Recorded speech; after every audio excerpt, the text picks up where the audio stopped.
The terrace is quiet. Most of the guests have drifted back inside.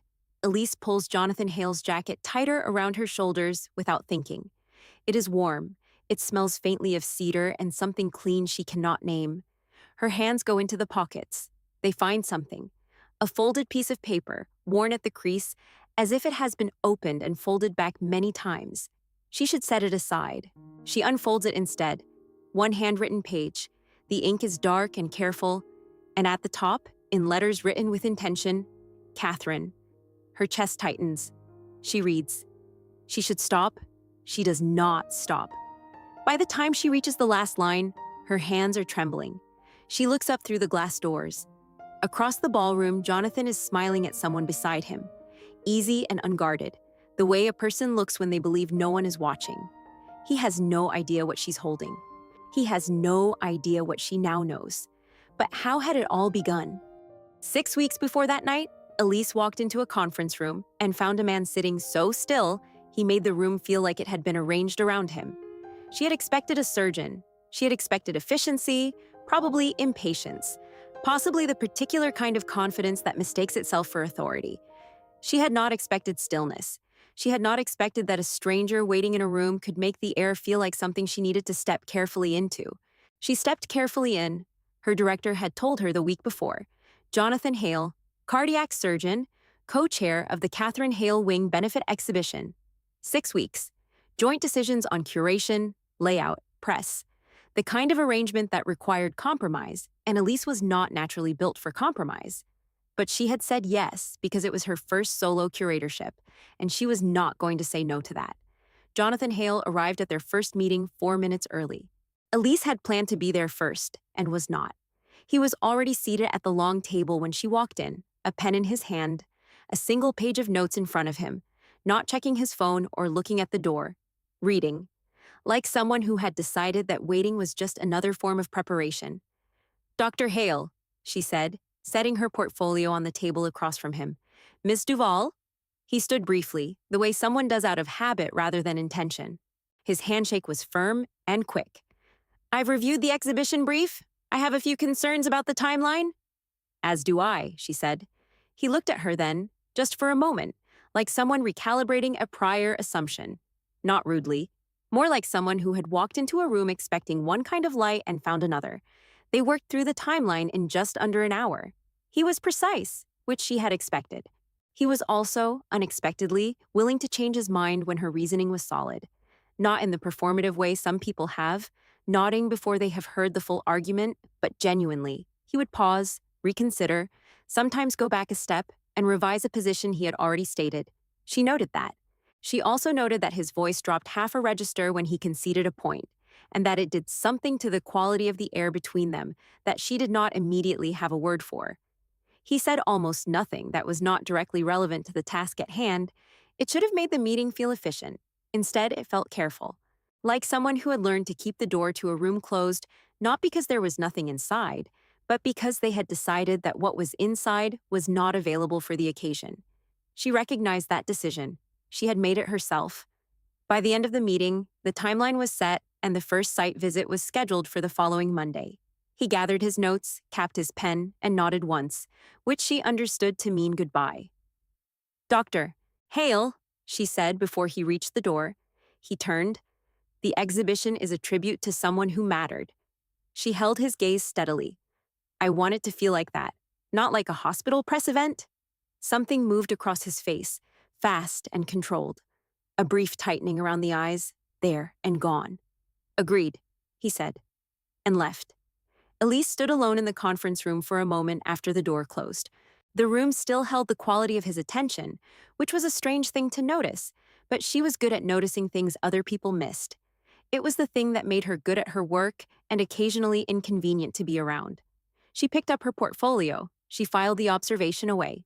She told herself she was reading too much into a very ordinary first meeting with a very controlled man, and that 6 weeks was not a long time, and that the exhibition would be excellent, and that none of the rest of it required further thought. She was walking to the elevator when she realized she had taken his pen by accident, mixed in with her own on the table. It was a good pen, the kind someone carries by habit rather than display. She went back and left it on the table in the conference room. even though he was already gone. She was stepping into the elevator when she heard his voice behind her. "You left my pen on the table," he said.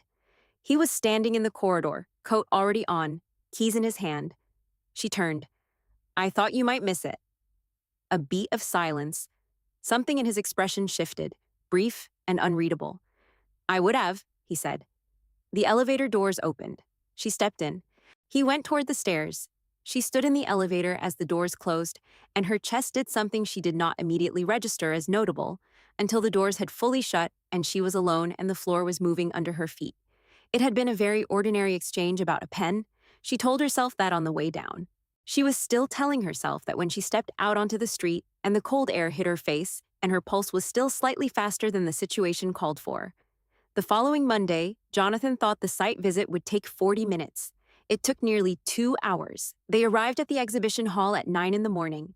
Elise with a rolled architectural plan under her arm and a coffee she was working through at a steady, focused pace. Jonathan had brought his own notes. He had not brought coffee, which he immediately considered a miscalculation when she offered him some of hers, and he declined on reflex before his body registered that it actually wanted it. The hall was large and half-lit, the kind of space that felt both full of potential and full of problems at the same time. High ceilings, good bones, natural light through the skylights that would be excellent in the morning and difficult in the afternoon depending on what they hung where. Elise moved through it with attention that looked effortless, but clearly was not.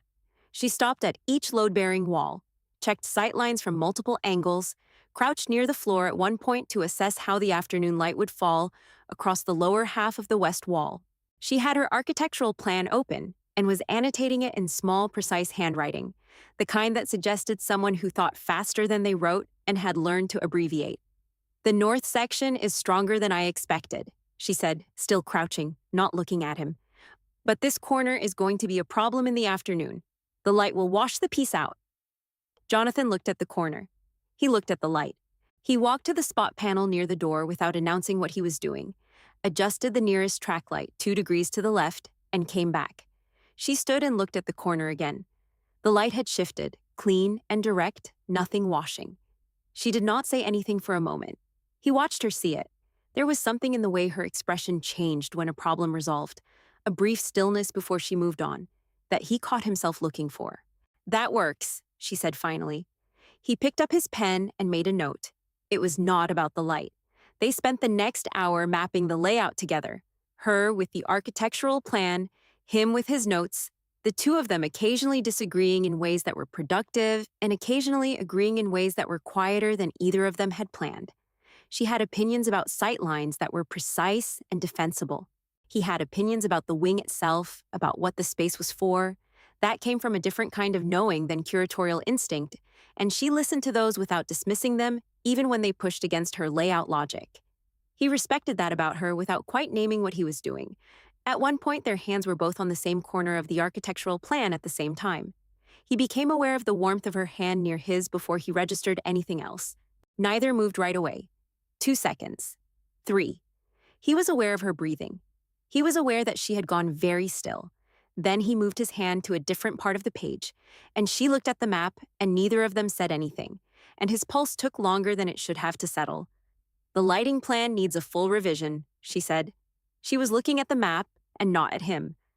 "I'll have the facilities team address it by Wednesday," he said. She looked up. "I would like to be involved in that conversation." He looked at her. She was not asking. She was stating a condition. There was a difference, and she clearly knew the difference. "Then be here Wednesday at 2, he said. She was. He was already there when she arrived, which he told himself was because he had a meeting at the hospital at 4, and it made sense to stage from the hall. That was true. He stayed in that thought and did not look further. The second visit went faster and slower at the same time, the way things do when you start to understand how someone works. She had a way of identifying the exact problem with the space before naming a solution, which he found oddly satisfying in the way that an accurate diagnosis was satisfying, that moment of recognition before the plan. By the end of the afternoon, the revised lighting plan was almost right. He held the door for her on the way out. She thanked him and did not slow down, and he watched her walk toward her car without quite meaning to. He drove back to the hospital afterward and sat in the parking lot for 3 minutes before going inside. He could not account for why. He went inside. Before we continue, if you're enjoying the story so far, please consider leaving a like and subscribing. Now, let's see what happens next. The night of the gala, Elise had not intended to end up on the terrace. The Whitmore Benefit Gala was held on the 32nd floor of a building with too many windows and not enough air. And by 9 in the evening, Elise had already cycled through the conversations she needed to have and was doing the ones she was supposed to. She had spoken with 2 board members, the hospital's director of development and a private collector from Chicago who was considering lending a piece for the exhibition. She had been gracious and focused and appropriately enthusiastic. She had done her job. Jonathan was somewhere in the same room, in the orbit of the same event, but not the same circle. She was aware of this in the way she was aware of most things in a room, peripherally and without giving it direct attention. He was near the bar with a group of surgeons for a while, then near the windows. Then she lost track of him. The terrace doors were open, a group of donors had moved outside for air, and she had followed. Partly because it was polite, and partly because the room had reached the point in the evening where every voice was at the same pitch, and she needed a moment away from it. She did not expect Jonathan to be among them. But he was, standing slightly apart from the group near the railing, with a drink he was not finishing, and the particular attentiveness of someone who is present but not entirely there. He looked up when she came through the door. Something in his expression changed, not much, just a slight easing around the eyes, as if the evening had become marginally more tolerable. They spoke about the exhibition. They had been working well together, and the conversation came naturally, the kind of easy professional exchange that builds up over weeks of solving problems alongside someone. The donors drifted one by one back toward the warmth and the bar. A man with a loud laugh pulled 2 others away with a story about something in the main room. And then, without either of them arranging it, they were the only 2 left on the terrace. The city stretched out below them, lights in every direction, towers and bridges and the river catching the glow. The night air was cold and clean and sharp with the height, and Elise was wearing a dress that was appropriate for the gala and not appropriate for a November terrace. And she became aware of the cold with that specific clarity you get when you have been ignoring something for a few minutes and can no longer quite manage it. "It's colder than I expected," she said, not a complaint. Just the first thing that was true. Jonathan set down his drink on the low railing. Without a word, without hesitation, he shrugged out of his jacket and placed it over her shoulders. The gesture was so natural, so unhesitant, that she did not have time to decline before it was already done. His hands rested briefly on her shoulders as he settled the jacket into place, warm through the fabric of her dress, and then he stepped back. The jacket smelled like cedar, like something clean. It was still warm from him. "Jonathan," she started, "you don't have to." From inside, through the glass, a voice called his name. The hospital's chief of staff, waving from the doorway. "I'll be right back," Jonathan said. He was already moving. He went inside. The glass door swung closed behind him, and Elise was alone on the terrace with the city below her, and his jacket warm on her shoulders and the cold against her face. Her hands went into the pockets, not with intention. Just habit, the automatic comfort of hands finding somewhere to go when there is no particular task for them. The left pocket held nothing. The right hand found something.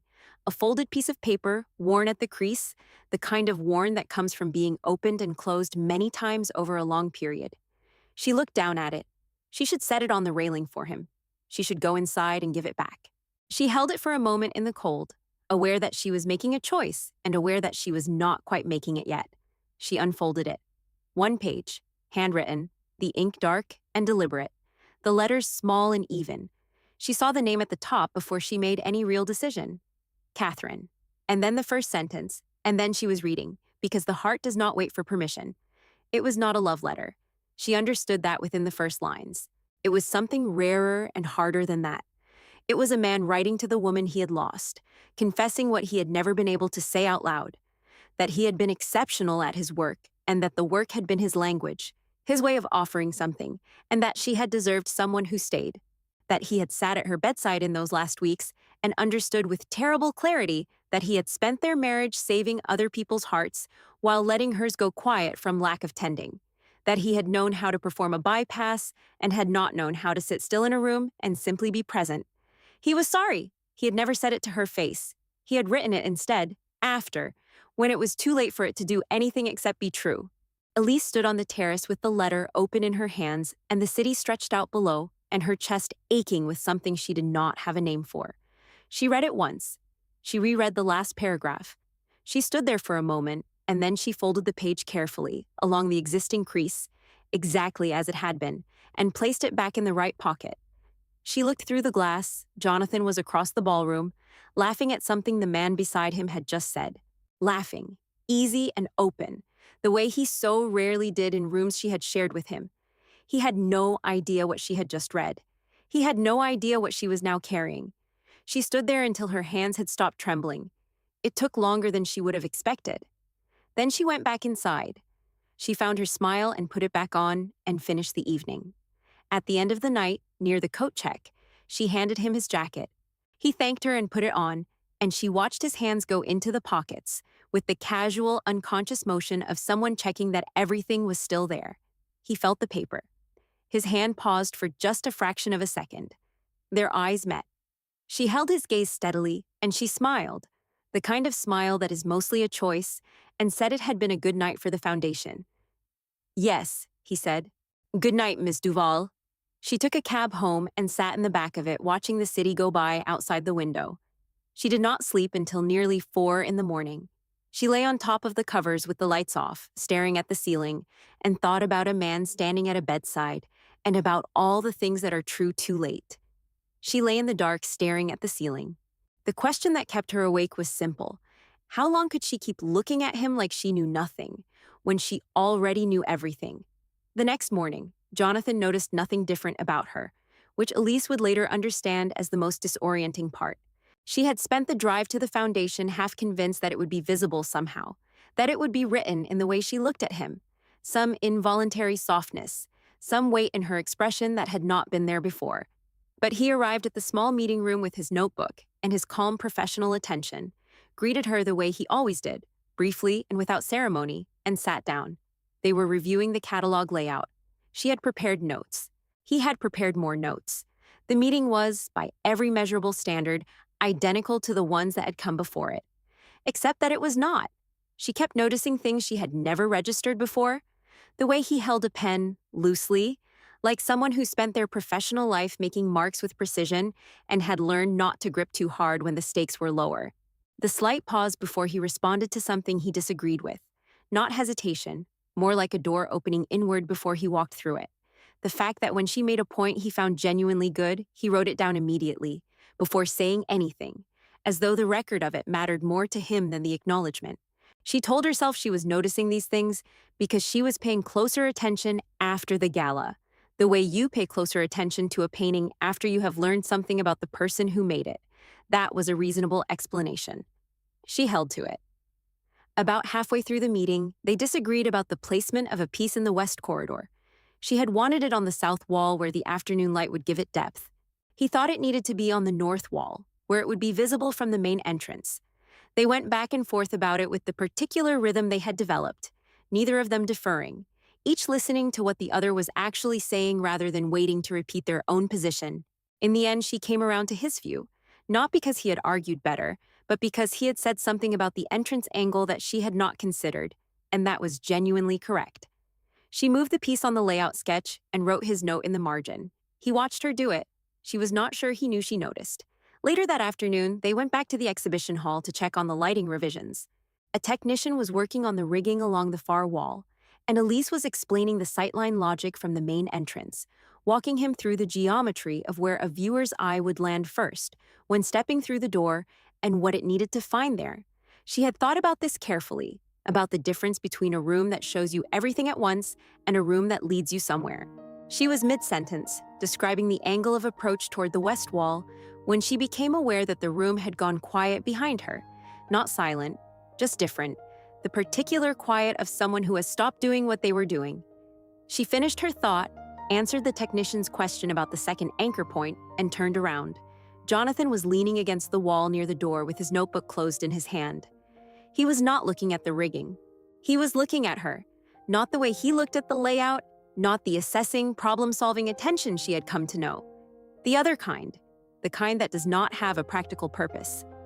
He looked away the moment she turned, down at the notebook, opening it with a small, deliberate motion.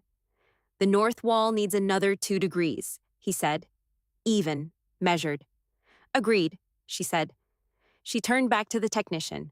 Her pulse was slightly faster than it had been a moment before, which she addressed by concentrating very hard on the rigging measurements for the remainder of the visit. They walked out together at the end of the afternoon, and he held the door for her, which he always did, and she thanked him, which she always did, and neither of them said anything else.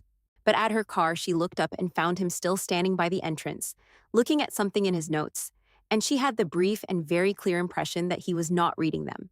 She got in her car and drove home. That evening, Jonathan sat at a red light and became aware that he could not account for approximately 15 minutes of the site visit. He remembered the technician clearly. He remembered the north wall. The 15 minutes in between were significantly less clear, which was unusual for him. He was a precise person with a precise memory, and he did not generally lose track of things.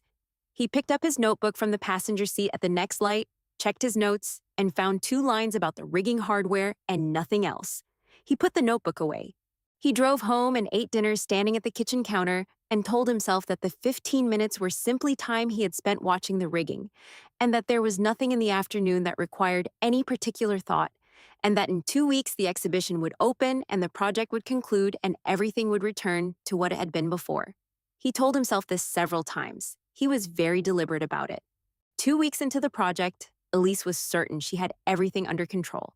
She had confirmed the final layout for the East Gallery and secured the loan of 4 pieces from a private collection in Geneva. She had resolved the print schedule, handled the donor acknowledgement wall, and managed a difficult conversation with a supplier who had mistaken her professionalism for flexibility. She had done all of this well, which was what she did. The exhibition was going to be excellent, and her director was pleased, and the hospital's development team had sent a note saying the partnership was everything they had hoped for. What she had not handled was the moment in the flower supplier's warehouse. She had gone to review the delivery options for the opening night arrangement, which was a straightforward decision about scale and color and appropriateness for the space. The warehouse was full of color, bold arrangements in every direction, and the supplier had pulled out options in deep red and rich gold and a warm amber that would have photographed beautifully. Elise had chosen white. She told herself it was aesthetic, clean, classic, appropriate for a wing in a medical institution, appropriate for a tribute, no reading required. White made sense. She approved the order and went back to her car and did not think about it further. She thought about it further. By the time she arrived at the hall 2 days later with the first delivery, she had mostly convinced herself that the choice was simply good curatorial instinct, and that the rest of it was not worth examining. Jonathan was already there, speaking quietly with the facilities manager near the back of the hall, his back to the entrance. She carried the first arrangement inside, a wide-mouthed vase of white ranunculus, full and clean and quietly striking against the warm wall behind the entrance table. She set it down. Jonathan turned. He stopped. Not the way people pause. A brief interruption before continuing. A full stop. His body went still in the particular way of someone whose attention has been caught somewhere it was not supposed to go. He looked at the flowers. His jaw tightened slightly, barely perceptibly, and then released. He held himself exactly where he was for a moment that lasted longer than anything else in the room. Then he looked at the facilities manager and continued his sentence as if nothing had happened. Elise looked at the flowers. She looked at him. She did not ask. The quality of that stillness had told her clearly that asking was not the thing to do. Later that afternoon, when the facilities manager had stepped out to manage a delivery at the loading dock, Victoria Hale arrived. She was a composed woman, perhaps 10 years older than Jonathan, with his same economy of movement, the same precision in how she occupied a space. She introduced herself to Elise with a firm handshake and said she had wanted to see how things were coming along, which was true enough on the surface. They walked the East Gallery together. Victoria moved slowly and looked carefully, the way people do when they are actually looking, not performing looking. She paused in front of each placement, stood back to take in the sight lines, crouched briefly near one piece to check the lower angle. "You have a good eye," she said. "Thank you," Elise said. Victoria stopped near the white flowers at the entrance table. She looked at them for a moment. "Catherine loved white flowers," she said. Her voice was even, the way people's voices are even when they have had a long time to practice evenness around a particular subject. Elise looked at the arrangement. "I didn't know that," she said. Victoria turned to look at her then, and the look was measured and careful and lasting, the kind that weighs something. "Jonathan speaks well of your work," she said finally. "I'm glad to hear it." Victoria held her gaze for another moment, then nodded, as if something had been filed away. Jonathan emerged from the back office a few minutes later. He paused when he saw his sister, and something moved briefly between them, a look that did not involve words. "I'll be in touch about the dedication remarks," Victoria said to him. She said goodbye to Elise and left. Jonathan watched her go. Then he looked at Elise with the neutral, professional attention he wore when he was being careful. "How did the Geneva shipment confirmation come through?" "Confirmed for Tuesday," she said. 3-day install window." "Good." They went over the shipping timeline. Elise answered questions and asked them and managed the rest of the afternoon with complete competence and no indication of the thing she was sitting with, which was this, that she had chosen white flowers without knowing why. And now she knew why. And she was not sure what to do with that. That Thursday, Jonathan told himself the supplier meeting was routine. He walked into the Foundation's conference room at 2 p.m, and it was not routine. The supplier's representative had arrived with a pleasant manner and an unreasonable timeline, and within 20 minutes had proposed a delivery schedule that would put the final installation pieces in the hall 48 hours before the opening, with no margin for error, no buffer for the inevitable small corrections, nothing. Elise was across the table with her notes and her professional composure, and Jonathan could see her doing what she did in these situations, identifying the compromise position, finding the language that kept things cordial, beginning to accommodate. Her hand moved toward the contract page. He put his hand briefly on her forearm. 2 seconds, just enough. She stopped. "That timeline doesn't work," Jonathan said to the representative. Even, without apology. "We need the final installation completed 5 days before the opening. That is what we will be signing." The representative looked at him, recalibrated, and began the negotiation he had apparently come prepared to have if necessary. It took 30 minutes. They got 4 days, which was 1 day short of ideal, and 3 days better than 48 hours. The representative left in a reasonably good mood, which was more than he deserved. Jonathan and Elise sat alone with the revised contract between them. "You were going to sign it," Jonathan said. Not a criticism, just the fact. "I was trying to keep things moving." She was straightening her notes, not looking at him. He seemed like the kind of person who responds better to accommodation than confrontation. He was the kind of person who was testing whether he could get away with it. Jonathan paused. Cordial and correct are not always the same thing. She looked up at that.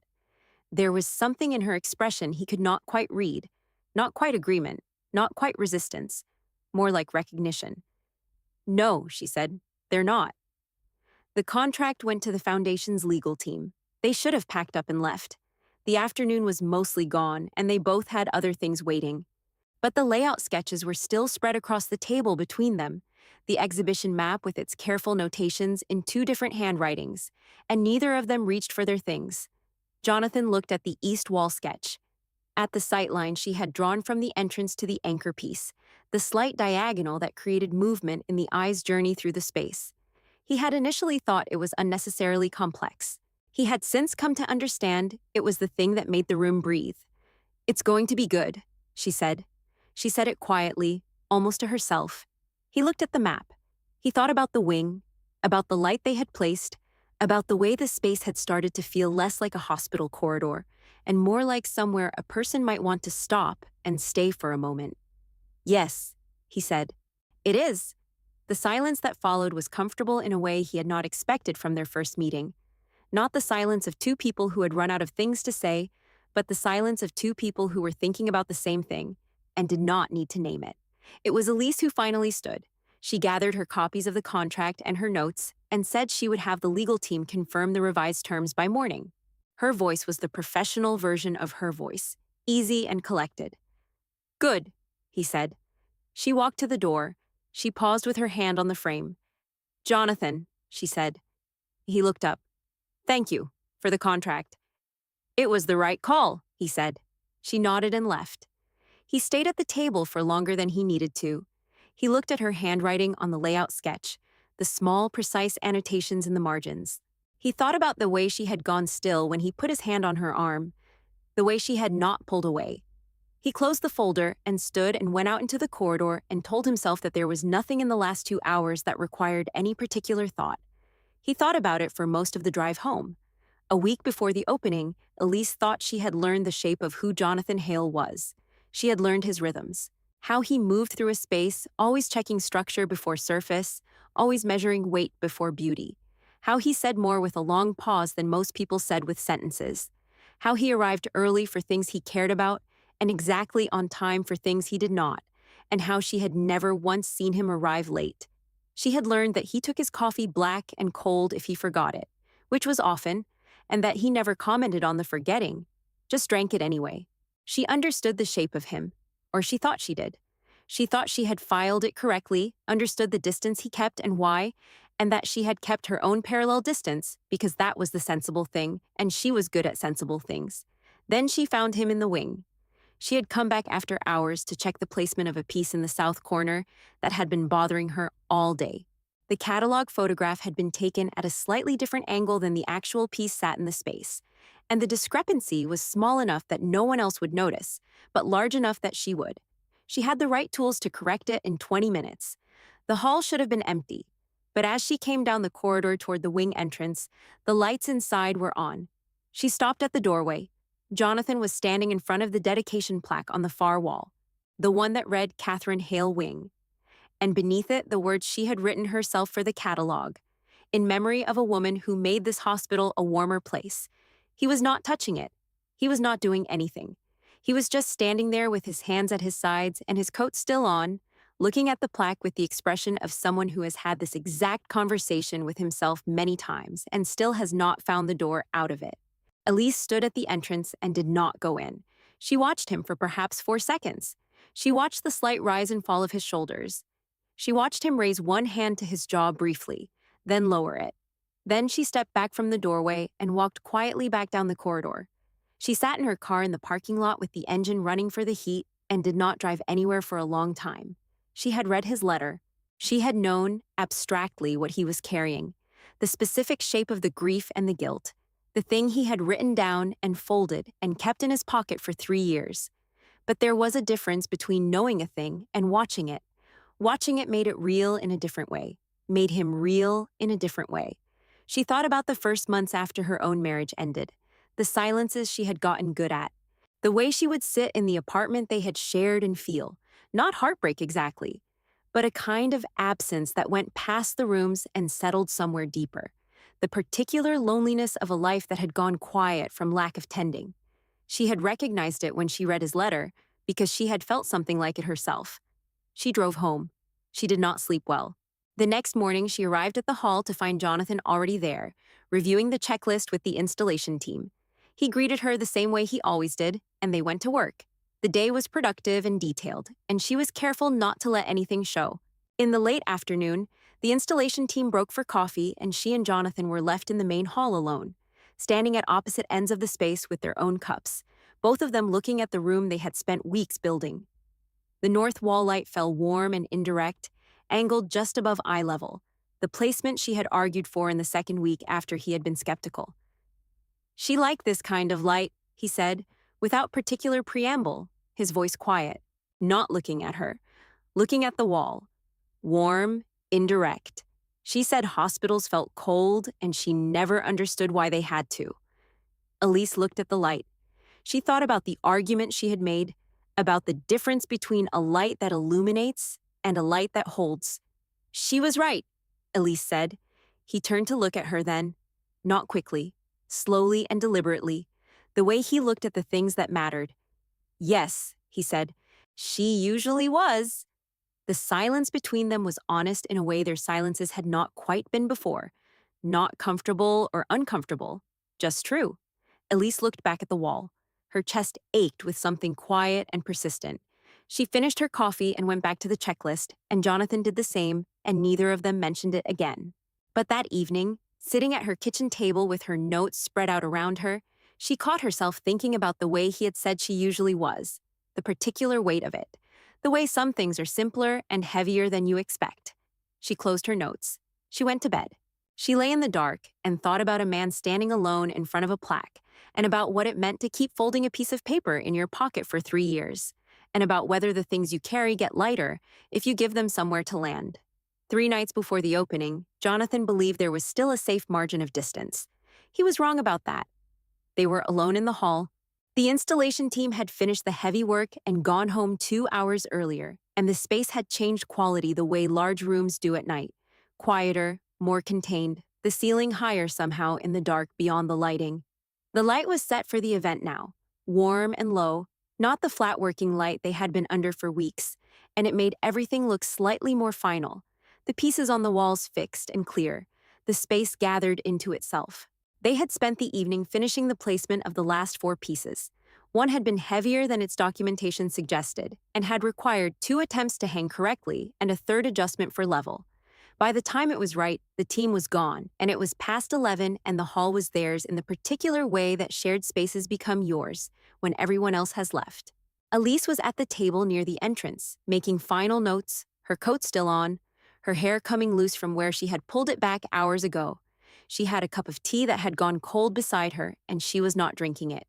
Jonathan was doing his final walk of the room, the one he always did, checking that nothing had shifted, that the sight lines were clean, that the room was ready to be seen by people who had not built it.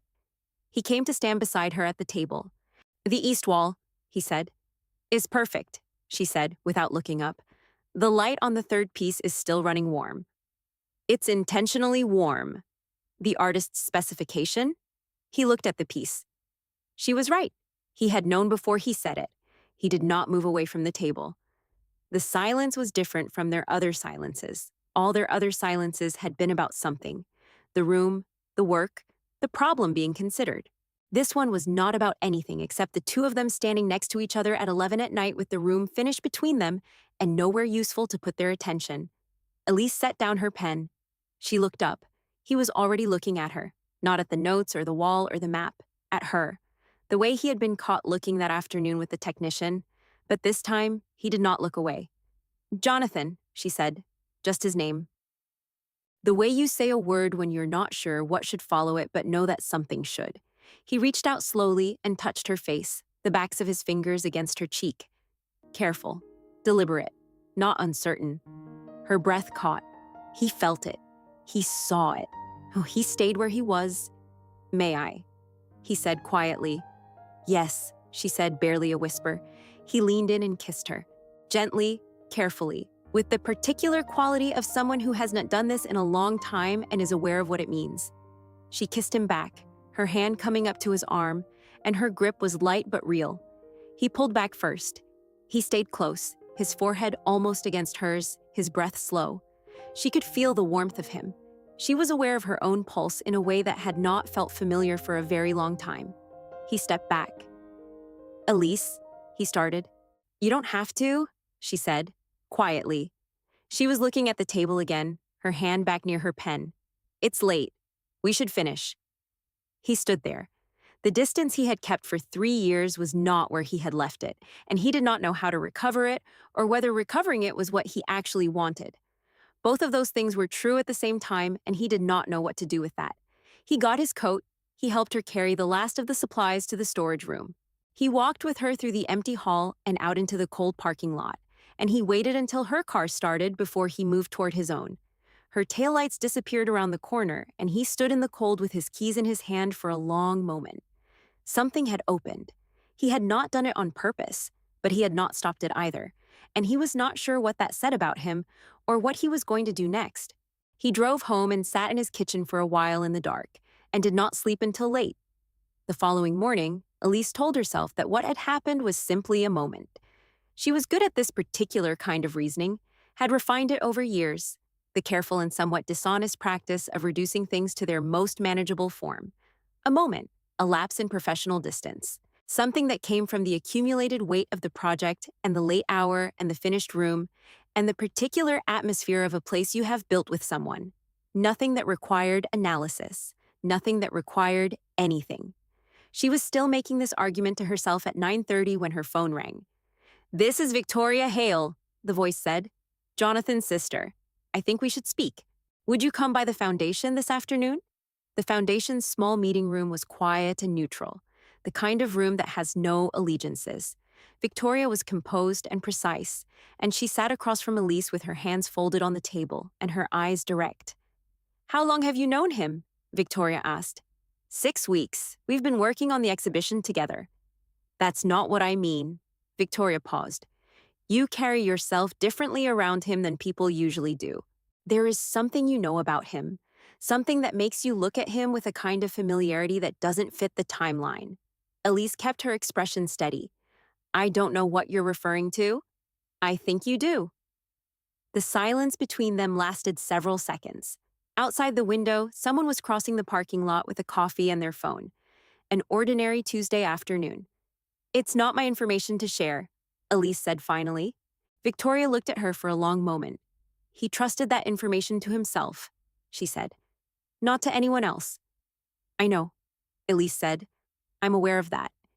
Victoria held her gaze, measuring. Whatever she found, she kept it to herself. She thanked Elise for coming, and the meeting ended. Elise drove back to the foundation and worked until 6. She checked the final catalog proofs and confirmed the catering order for the opening and returned 3 emails she had been deferring. She was thorough and focused and efficient, and she was doing all of it with one part of her mind on the door. At 6:15, Jonathan came through it. He closed it behind him and stood near it, and his expression was not unkind, but it was not soft either. It was the face of someone who has spent a day deciding what to do and has arrived at a decision. "Victoria spoke to me," he said. Elise set down her pen. "She said you knew something about me that I hadn't told you." He paused. "Is that true?" Her throat tightened. "Jonathan," she started. "Is it true?" She looked at him. She had been holding this for 6 weeks, had been so careful with it, had treated it the way you treat something that belongs to someone else, which was what it was. She had not asked him about it, or referenced it, or let it become a thing between them, or she had tried not to. But she had failed in ways she could not fully account for, and apparently so could his sister. "The night of the gala," she said. "Your jacket. There was something in the pocket." He went very still. "A folded piece of paper," she said. "I unfolded it before I understood what it was, and then I read it. I should have put it down. I didn't." The room was absolutely silent. She watched his face. She watched him understand. She watched something close behind his eyes, the particular closing of a person who has been more open than they meant to be and has only just found out. "Was I a project to you?" His voice was flat and even. "No," she said, without hesitation. "You have known things about me for 6 weeks that I never gave you access to. Things I have never said out loud to anyone. Things I have never." He stopped. He looked at the door frame briefly. "And you said nothing." "I didn't know how to say it without making it worse." "So you said nothing." The precision in his voice was worse than anger would have been. "And meanwhile, everything you saw, everything you understood about me, was built on something I didn't know you had." "I know," she said. "I need some time," he said. He left. Elise sat alone in the conference room. The clock on the wall read 6:22. The opening was in 2 days. She had things to finish, and she would finish them, because that was who she was. She went home and sat in the dark for a while and held the loneliness of being someone who has learned so thoroughly to be invisible that being seen had started to feel like a violation, and of knowing that she had carried something carefully for 6 weeks and had still somehow caused harm. She had always known the distance was safer. That was the worst part. She had known it and had started to stop believing it, and now here she was, exactly where she had always ended up. And she still did not know if he had removed the white flowers to stop thinking about Catherine, or to stop thinking about her. The day before the opening, Jonathan believed that distance was still the right choice. He arrived at the hall for the final walkthrough on time, his checklist prepared. He greeted the installation team and the facilities manager and Elise with the same precise courtesy, the kind that is indistinguishable from warmth until you have seen the real thing and understand the difference. He was thorough. He answered every question. He identified 2 small corrections in the rigging and addressed them efficiently. He did not look at Elise for more than a moment at a time. She was doing what she always did, which was her job, completely and without visible drama, moving through the space with her clipboard and her attention, confirming placements and lighting angles and the catalog table set up near the entrance. She was wearing her dark coat and her reading glasses, and she had her hair pulled back, and she looked exactly like herself, which was the problem. The walkthrough ended. He thanked the team and left. He was in the parking lot, at his car, when he stopped. He stood there with his keys in his hand and the cold air around him, and he thought about the night in the hall, about the way she had looked at him when he said she was not invisible to him, how something had moved through her expression that she had not quite been able to conceal. He thought about the fact that she had read the letter and had treated it like a trust rather than an advantage, had sat with it for 6 weeks and never once used it to get closer to him. He had walked out anyway. He told himself it was about the asymmetry. He drove to the hospital and did his rounds and told himself the same thing for most of the afternoon. Late in the day, Elise came back to the hall alone for a final check of the East Gallery. She walked the room slowly, verifying each piece, making the last small corrections that only she would notice or care about. The catalog was right. The lighting was right. The arrangement at the entrance table held her white ranunculus, the ones she had chosen without knowing why. Except they were gone. In their place were pale yellow and cream arrangements, tasteful and appropriate, the kind a florist produces when the instruction is something neutral. She stood in front of them for a moment, not moving. She did not know if he had given the instruction or if someone else had changed them. She did not know because she had no way of asking. She went outside. The evening was cold and gray and unremarkable. She pulled her coat tighter. For a brief, involuntary moment, she reached toward her shoulder, toward a warmth that was not there, and found only the cold fabric of her own coat. She lowered her hand. Victoria came out of the building a few minutes later and stopped when she saw her. The flowers were changed, Elise said. Not quite to Victoria, not quite to herself. Victoria looked at her for a long moment. "He hasn't slept properly since Tuesday," she said. "I'm not telling you that as an excuse. I'm telling you because you're the only person I've seen in 3 years who made him look like he actually wanted to be in the room he was in." She paused. "He doesn't know what to do with that." "Neither do I," Elise said. Victoria nodded once, as if that were enough, and walked to her car. Elise stood in the empty parking lot in the cold. The opening was tomorrow. She had done her job fully and well, and the room was ready, and whatever came next she would handle with the same competence she brought to everything. But standing there in the gray evening, she let herself feel, just for a moment, the particular heaviness of being someone who had learned so completely to make herself small that she had almost stopped noticing the effort it took. She had chosen white flowers for a room she was building with a man whose wife had loved white flowers, and she had not known why, and now she did, and the flowers were gone. She went home. She pressed her blouse for the opening and made tea she did not drink and sat at her kitchen table with a book she did not read. She went to bed and lay in the dark and thought about tomorrow and decided that whatever happened, she would be exactly who she was, because that was the only thing she actually had to offer, and it would have to be enough. The morning of the opening, Jonathan knew he had made the wrong choice. He had known it since Tuesday evening. He had spent the days since then constructing reasons why the question was still open, why he needed more time, why the careful distance that had kept him functional for 3 years was still the correct thing to maintain. He was good at constructing reasons. He had been doing it for a long time. But he had not slept properly in 3 days, and at 5 in the morning, sitting at his kitchen table in the dark with a coffee that had gone cold, he stopped constructing reasons and looked at what was actually true. What was true was this. She had found his letter by accident and had spent 6 weeks treating it like a confession someone had trusted to her, with the same care and discretion you give to something that does not belong to you. She had sat across from him at meetings and worked beside him in the hall, and never once made him feel observed or studied or known in a way he had not chosen. She had held the most unguarded thing he had ever written, and had not used it to get closer to him. She had just been, simply and consistently, who she was. And he had accused her of making him a project and walked out. He had done that not because of the asymmetry, not really. He had done it because he had kissed her, and it had been real, and that had scared him into finding a reason to close the door. He had done the thing the letter confessed to. He had chosen distance when the real thing was right in front of him. He drove to the foundation. She was not there. He drove to the hall. He found her in the East Gallery, standing with her clipboard, making final notes in the margins of the layout with the quiet, focused attention she gave to everything. She looked up when she heard him come through the door. She did not move toward him. She waited, and her expression was steady and professional, and it cost her something to keep it that way. He could see that. He had learned to see that. He walked across the gallery until he was close enough for the conversation to be real, and stopped. "I have something to tell you," he said. She held her clipboard. "The letter," he said. "I wrote it the week after she died. I never sent it. I never said any of it to anyone. I carried it because not carrying it felt like pretending it wasn't true." He paused. He had said none of this out loud before, and saying it out loud made it heavier and lighter at the same time. "What I wrote was true. I knew how to show up in an operating room in a crisis. I didn't know how to show up in my own house when the crisis was quieter and slower and closer. I chose the work because the work had answers, and she needed someone who could stay with the questions." Elise was very still. "I was better at saving strangers' hearts than staying with hers," he said. "I don't want to be that man with you."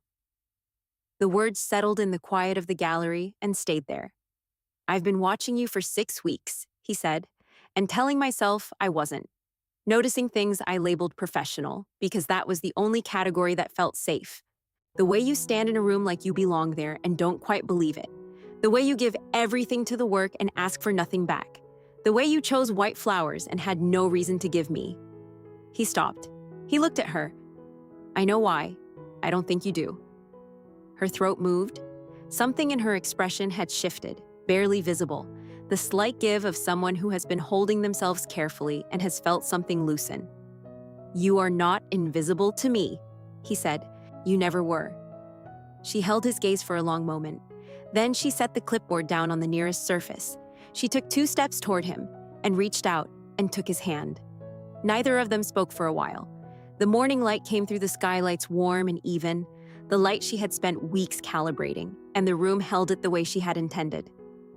"The flowers," she said finally quietly. "I put them back," he said. "This morning, before you got here."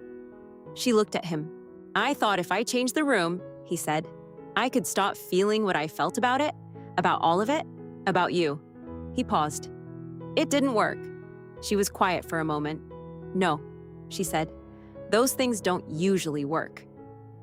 It was the most she had offered and the most he had heard her offer, and it was enough. "The opening is in 4 hours," she said. "I know. We should finish." "Yes." Neither of them moved. He held her hand. She let him. Outside the skylight, the morning was bright and cold, and the city was waking up, and the room between them was finished and ready, and for the first time in a very long time, being ready for something felt different than bracing for it. That evening, Elise thought that she might finally know what a room felt like when she belonged in it. The opening was everything she had worked toward, and it was also, quietly, something more than that. The crowd that filled the hall was the kind that comes for something real. People who stood in front of the pieces and actually looked at them, who moved slowly and spoke in lower voices than they used outside, who understood without being told that the room was asking something of them. The lighting held exactly as she had planned. The white ranunculus at the entrance table were full and clean against the warm wall.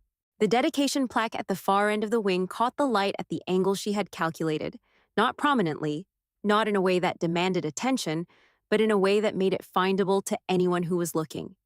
Jonathan moved through the room separately from her for most of the evening, which was right, which was what the event required. He spoke with board members and the hospital's surgical department and the collector from Chicago, who had lent 2 pieces. He was present and engaged and composed, the version of himself that the room needed, and she watched him from across the space occasionally and thought about the difference between the man who had stood at the plaque alone after hours and the man who stood here now and understood that both of them were true. Victoria found her near the east wall midway through the evening. She stood beside Elise for a moment without saying anything, looking at the room. "You built something good," she said. "We built something good," Elise said. Victoria looked at the dedication plaque at the far end of the hall. A long moment passed. "She would have liked you," she said, not with effort, not as a concession, just as a fact, offered plainly the way Victoria offered most things. Elise looked at the plaque. She did not have anything adequate to say to that, so she said nothing, and Victoria did not seem to expect anything. They stood together for a moment in a comfortable silence that neither of them had planned. The crowd thinned as the evening went on. The caterers moved quietly through the room, gathering glassware. Donors said their goodbyes, warmly and at some length, the way people do at the end of something they feel good about. Toward the end, when the last of them had gone, Elise found herself at the East Gallery entrance, looking at the room she had spent 6 weeks building. It was quiet now, just the light and the pieces and the white flowers and the plaque on the far wall, and it was exactly what she had intended it to be, which was not a given with anything. Jonathan came to stand beside her. "It's good," he said. "It is," she said. He was quiet for a moment. Then he turned toward her, the way he turned toward things when he had decided they mattered, slowly and all the way. He put his hand against her face, the backs of his fingers warm against her cheek. She turned toward him. He kissed her, fully and without hurry, the kind of kiss that is not the beginning of something but the middle, the kind that carries everything that came before it. She kissed him back with her hand against his chest, and she thought distantly that this was what it felt like to believe something while it was happening and not immediately find a reason it couldn't last. They stayed like that until the caterers had gone quiet and the room was only theirs. And the city outside was doing whatever the city did at 10 on a Thursday night, ordinary and indifferent, and the hall held its light and its white flowers and the name on the wall and all the things that had been brought into it, not just in 6 weeks, but over much longer than that, in ways neither of them had planned or chosen. 3 months later, on a Tuesday morning in early December, they were together in the wing for the official dedication of the new renovation. It was a small ceremony. A few board members, some of the foundation's senior staff, Victoria, and the surgical team that had been Jonathan's for years. Chairs had been set up in the main gallery, which felt strange and right at the same time, using the exhibition space for people rather than objects. Jonathan spoke briefly. He talked about Catherine's belief that a hospital could feel like care rather than procedure. He talked about what it meant to try to honor what a person actually was rather than what they symbolized. He did not use any of the language Elise had helped draft for the plaque.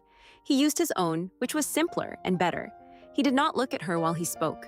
But when he stepped back from the small podium, he found her in the small crowd without seeming to look for her, the way you find someone when you always know where they are. She was looking at him.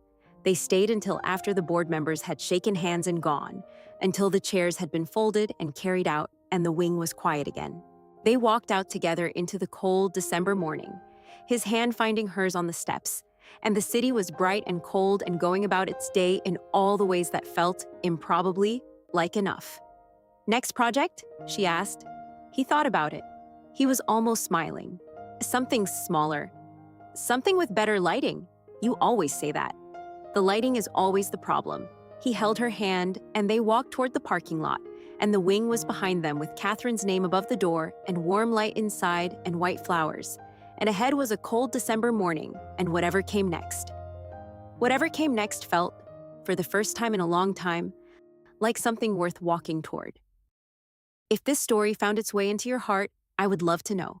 Leave your rating in the comments from 0 to 10. I will read every single one.